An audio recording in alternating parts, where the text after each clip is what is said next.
Hello guys, हाम्रो दाजुले के बुझ्दै हुन्छ अरे दाजु?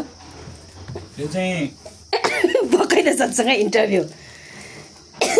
यो चाहिँ छैन के अरे आजको दिन अनि गाई हुनेले बिहान उठेर गाईलाई चट्टा टिका बनाएर टिका लगाइदिएर नाला खाला लगाइदिएर खुवाउनलाई दाना तयार पार्दै गरेको हो।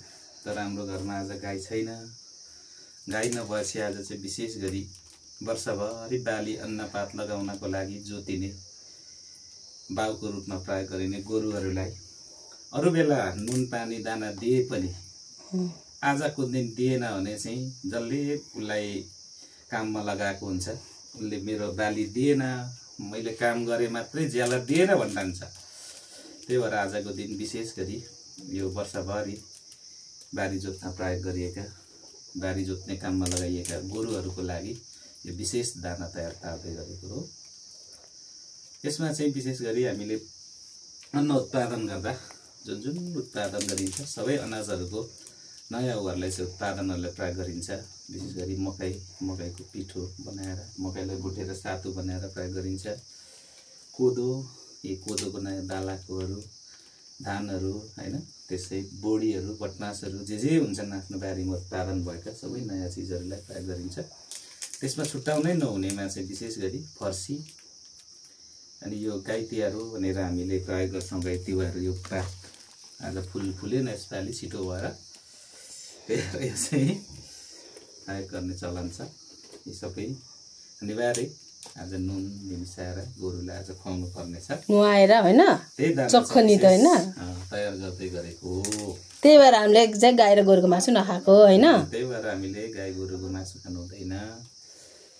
गोरुलाई चाहिँ बाउको रूपमा हेरिन्छ, उसले हामीलाई अन्न उत्पादन गर्न हरेक काममा सघाउँछ, जोतिन्छ।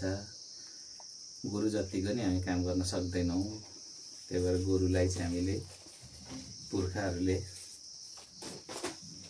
विशेष सम्मानका साथ आजका दिन चलन छ।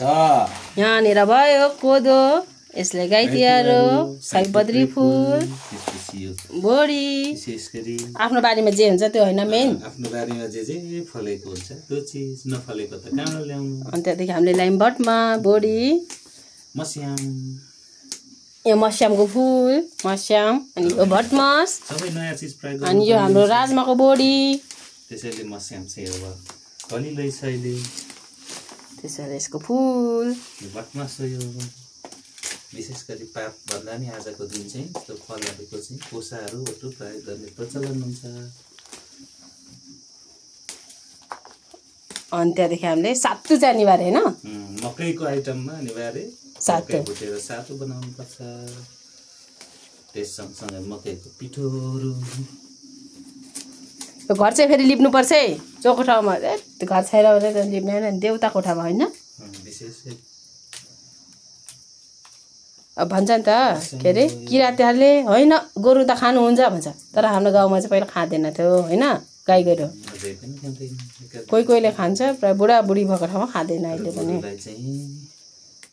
हाम्रो विशेष काम सघाउनेको रूपमा लिइन्छ, त्यही भएर खाँदैन होइन। त्यही भएर खाँदैन। अरू जे भने पनि जस्तो भने पनि हाम्रो विशेष खेताला हो गोरु भनेको। उसको कमाइ हामीले खाइन्छ।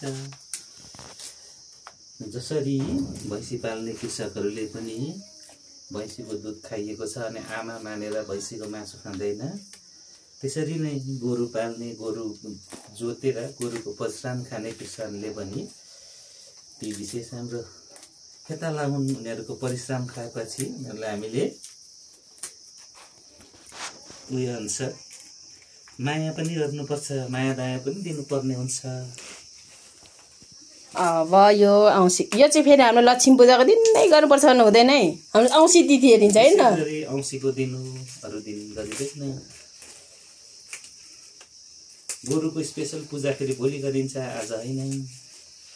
टिका तलो लगाइदिने यो विशेष चाहिँ आज दाना मात्रै यस्तो उयो मात्र विशेष खानाको व्यवस्था मात्रै आज गरिन्छ। पूजै गर्नु पर्यो, गोरु घरमै छ भने त भोलिको दिनमा फेरि टिका माला लगाइदिनु पर्ने हुन्छ। गोरु पूजा भोलि गरिन्छ गर्न चाहिँ। तर हामी सबै एकदम के भनौँ नयाँ अन्नले पहिला त्यसले दिएर मात्रै हामीले खाएको होइन। हामी उद्यमशील भएको नाताले गाई पनि पालिँदैन, गोरु पनि पालिँदैन। तर दाना चाहिँ मुस्नु पर्यो, किनभने हाम्रो बारीमा गोरु जोत्न आएको छ अरूको, हामीले पुऱ्याउनु पर्छ। हामी मेहनती भएर केही पाल्दैन। तर यो पाले पनि नपाले पनि आज हाम्रो गाउँमा सबको घरमा दाना चाहिँ मुस्छ होइन। सबको घरमा आज किनभने गोरु सबैले जोतेकै हुन्छ, आफ्नो नभए पनि अरूले जोत्न ल्याएको गोरुलाई दिनै पर्यो, पुऱ्याउनु पर्छ। यो चाहिँ पहिल्यैदेखि चलिआएको होइन, गोरुलाई चाहिँ खुवाउनै पर्छ भनेर। पहिल्यैदेखिको हो। तर सबै प्रथाहरू हट्दै गयो पनि यो दाना मुस्ने चाहिँ हटेको छैन होला नि। हट्दैन, फेरिँदै फेरबदल हुँदै आयो भने नि फर्सी खसी काट्नुपर्छ यसरी, तर काटिन मान्दैन। हँसियाली लाग्छ। यो हाम्रो जात हो, हामीसँग जे पनि छ। मेरो दाजु चाहिँ अलि सानो छ, बस्नु सक्नु भएन। यो चाहिँ धेरै हालिदिनु हुँदैन, किनभने गोरुले आज एकै दिनमा खाइसक्दैन, 2-4 दिनसम्म राख्दै खुवाउने हुन्छ घरमालाले। हाम्रो चाहिँ एक ठाउँबाट मात्रै गोरु यसपालि, त्यही भएर एक ठाउँ मात्रै पुऱ्याउनु पर्छ। हामीले यो नयाँ कोदो त खाएकै हुँदैन होइन, यो त फर्स्ट पर गोरुले खान्छ कि, पिचर त्यसले जोतेको हुन्छ नि त बारी। मस्याम पनि खाएकै हुँदैन, यो बोडी चाहिँ खाएको हुँदैन। भटमास पनि हामीले त्यसपालि खाएको थिएन। मेरो दाजुको चलाउने पुज्छ त्यो ऊ अरे लोटा पहिल्यै किनेको। कुल पुज्दा जहिले त्यही चलाइन्छ। कुल पुज्दा त्यही लोटा चलाउनुहुन्छ सानो, अरू चलाउनु हुँदैन। त्यो चलाइ त्यही हो। यो हाम्रो देउताको थाक्री, यो अनि मुलखाबा, यो 3टा चुला। हाम्रो त गाउँघरमा ढुङ्गाकै चुला छ। हाम्रो चाहिँ ढुङ्गा बेगर हुँदैन होइन, तिनीहरूले गीत गाउनु मात्रै बनायो होइन। ढुङ्गाकै चुला छ, ढुङ्गाको चुला बिना चल्दैन। 3टा जतिसुकै आधुनिकताको कुरा गरे तापनि हामीलाई ढुङ्गाको चुलै चाहिन्छ। अनि हाम्रो गाउँको एउटा विशेषता चाहिँ होइन, हाम्रो गाउँ चाहिँ होइन, हाम्रो गाउँमा जग्गा महँगो छ नि त होइन। एउटा अरू गाउँको तुलनामा हाम्रो गाउँ बेसी नै महँगो। जतिसुकै पानीको खडेरी लागे पनि, यो भए पनि यहाँबाट बसाइ सराइदार भए पनि आफ्नो जग्गा जमिन बेचेर जाँदैनन् केही पनि। एउटा चाहिँ अब त्यो प्रथा होइन, अब राम्रो कि नराम्रो थाहा छैन होइन। जतिसुकै धनी भयो भने काठमाडौँमै त्यसको घर भए पनि त्यहीँ त्यसको छोरीको बिहे गरे पनि बिहेको दिनलाई गाउँ आउनुपर्छ। त्यही भएर गाउँको जग्गा बेच्दैन। हाम्रो चाहिँ कुल अन्त हस्तान्तरण गर्न लानु हुँदैन भन्छन् बुढापाकाले। आजसम्म खासै लागेको पनि छैन। एका दुई त औलामै खास्न सकिन्छ, कसले लाग्यो भनेर, त्यो पनि फापेन भन्छ। यसमा विशेष गरी यो मकै भुटेर तयार पारिएको पिठो हो, यसलाई भन्छ सातु। यो हाम्रो चोखो हुनुपर्छ, मुख हालेर काट्नको थुथु गरेर गरेको कुट्नु हुँदैन।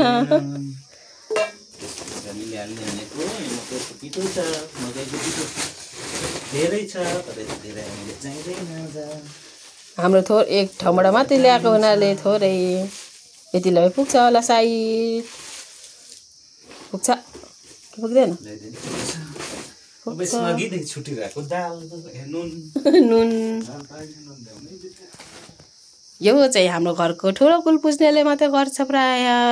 अनि कुल नपुज्ने ठाउँमा आमाहरूले गर्छन्, बुढापाकाले मात्रै यो दाना मुस्ने काम गर्छ, हामीले गर्दैनौँ जो पाए त्यो केटाकेटीले। यो चाहिँ हाम्रो प्राय औँसीको दिन गर्छ। यसपालिको तिथिमितिमा लक्ष्मी पूजा हिजो भए पनि औँसीको दिन पारेर साइज पारेर हुन्छ। हाम्रो चाहिँ होइन देउता राख्दाखेरि चाहिँ हाम्रो गाउँमा चलेको चलन यो माटोको अनिवार्य चाहिन्छ, प्लास्टर माथि राख्न हुँदैन चुलाहरू भन्छ।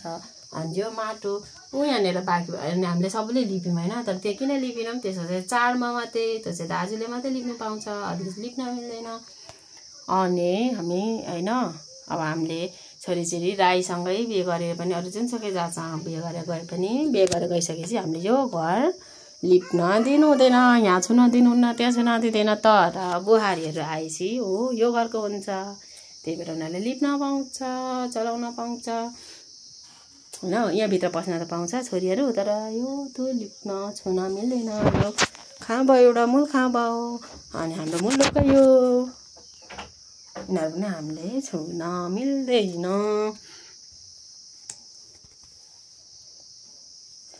नयाँ नयाँ अन्न बाली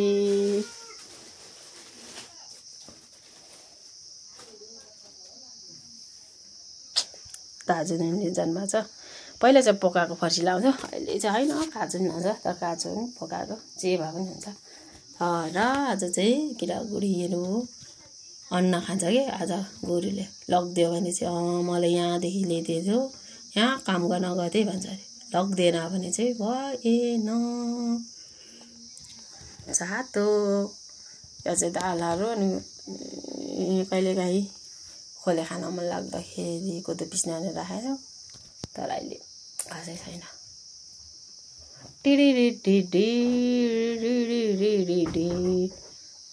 हाम्रो त गाउँघरमा ढुङ्गाकै चुलो छ, 3टा छ, एउटा त्यहाँबाट एउटा त्यहाँ, एउटा त्यहाँबाट राखेको छ।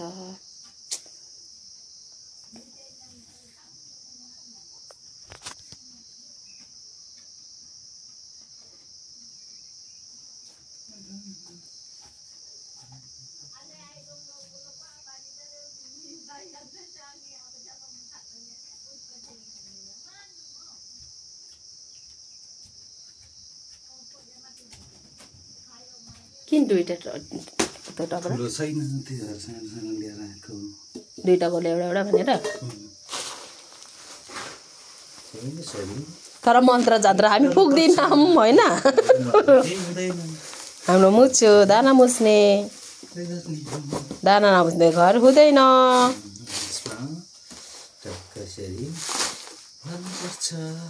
तर कोही कोहीले मुछ्दैन पनि होला अहिले, 1-2 घरले, किनभने मिनिटिर लिएको छ गाउँ गाउँमा।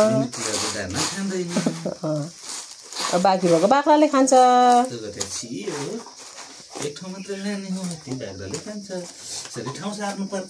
किन अब उनीहरूको घरमा पुऱ्याइदिनु पर्छ, आजकै दिन पुऱ्याउनु पर्छ फेरि। सक्यो, बाई बाई।